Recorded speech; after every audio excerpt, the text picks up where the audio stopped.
Now, over here, I'm gonna give you a quick recap of how do we add, subtract, multiply, and divide fraction. All right.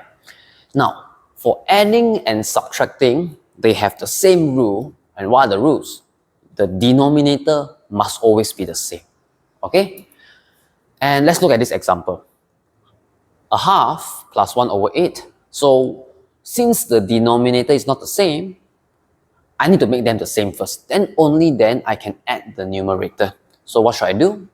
I should multiply this by 4. I multiply the top and bottom by 4. Okay? And over here, this should give me 4/8 plus 1/8. Okay? Since my denominator is already the same, I can now add my numerator. So 4 plus 1, that will give me my 5. And for the denominator, it is just the same, right? You do not add the denominator, right? You keep it the same. And that's 5/8. That's how we add a fraction. Now I have another example here. You can see I have 1/2 plus 1/3. My denominator is not the same. So my first step, when I want to add my fraction, I will make them the same first. So how do I make them the same? Okay. So if you look at here, if you compare this example, I multiply by 4 and that will become 8. But over here, right, what do you think I should do? Okay, you should just multiply the opposite denominator. Like if you look here, you just look at the opposite. If you look here, you just look at the opposite. So 2, the opposite is 3 over here. So you just multiply that by 3. But make sure you also multiply the numerator by the same number as well. So now this denominator, if you look at the opposite, that's 2. I'm going to multiply this by 2, multiply this by 2. Okay, and that will give me 3/6 plus 2/6. Now, since my denominator is the same, I can add my numerator now. So this will give me 5. This should give me 5/6. All right, that's how you add your fractions. Now, subtracting fraction, it's again very similar to this. Okay, let's do a quick example over here. Again, my denominators are different, so I will make them the same first. So you can do that by looking at the opposite denominator. All right, so I'm just going to take this and multiply by 3. And remember to multiply the numerator by the same number. And then over here, that's my denominator. I'm just going to look here. And then I'm just going to multiply this by 2. And the numerator, I'm going to multiply by 2. Now this will give me 3/6 minus 2/6. Again, since my numerator is the same, now I can subtract my denominator. Now my denominator is the same. I can now subtract my numerator. That should give me 3 minus 2, that's 1. You do not do anything with the denominator, right? You do not do anything with the denominator here, okay? You just copy it down only, all right? So another example over here, okay? I want to make my denominator the same first, then only I can subtract my fraction. So I will multiply it by 5, and this side I should multiply by 2 and 2, okay? And that will give me 5/10 minus 2/10. And finally, since my denominator is the same, I can subtract my numerator now. 5 minus 2, that's going to be 3. And you do not do anything with the denominator, you just keep it the same. All right? So adding and subtracting fraction has the same rule. The rule is the denominator must be the same before you add or subtract them. Okay? And you only add, once the denominator is the same, you only add or subtract the denominator. Okay?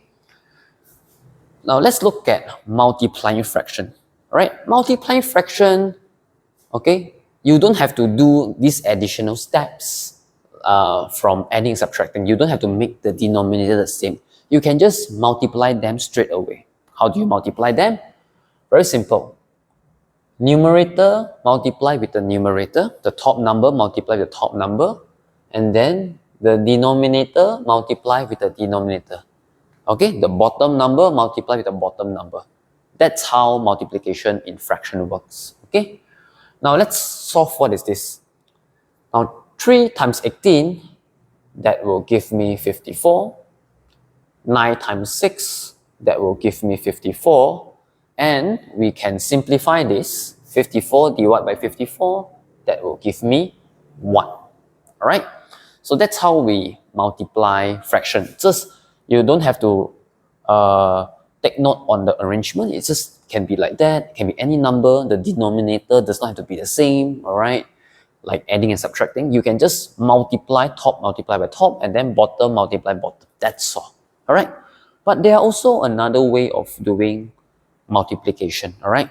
Because if you notice over here, these are big numbers. 3 times 18. Okay? So over here, right, big numbers. If I have big numbers, I can do something else first before I multiply.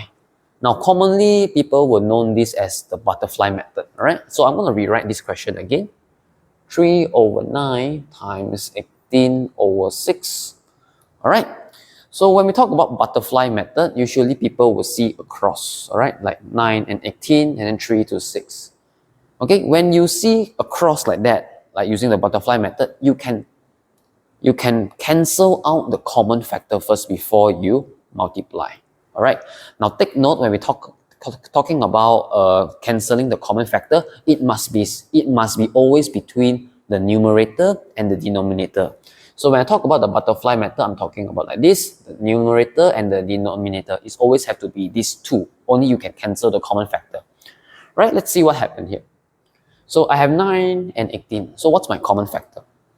Alright, now let's just say if you can't identify your common factor right away, that's fine. Alright, you can do it slowly. So you can see, oh, 9 can divide by 3, right? So if 9 divided by 3, I should get 3. 18 divided by 3, I should get 6. Now take a look at 3 and 6 already. Can you still cancel any common factor? Yes. Okay, I can take 3 divided by 3, that will give me 1. And 6 divided by 3, that will give me 2, right?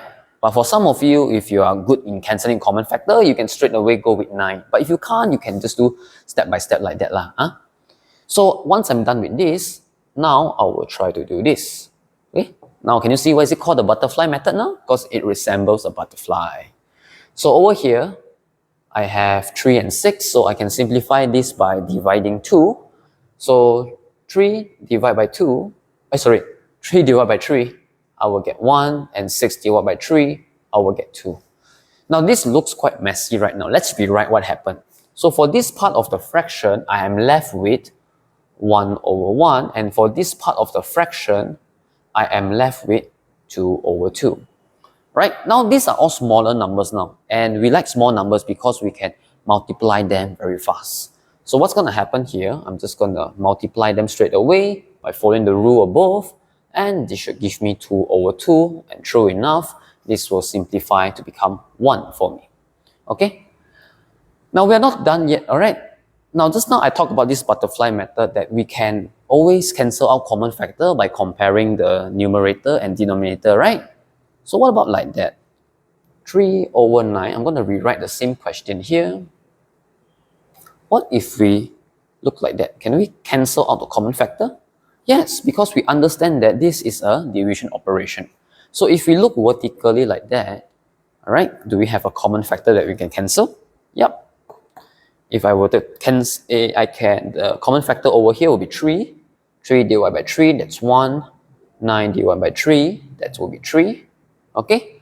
And over here, what do you think is the common factor? Alright? So, let's see. If I were to divide this by 2, what's going to happen? Alright? The 18 divided by 2, that will give me 9. 6 divided by 2, that will give me 3. But take a look at these two numbers again. Alright? They still have some common factor you can cancel, right? So 9 can be divided by 3, that will give you 3. And this 3 can still be cancelled, and that will give you 1.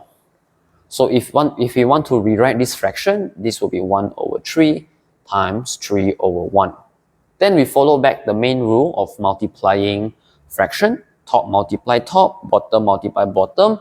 And from here, we should get 3 over 3. And true enough, we will get 1. Right?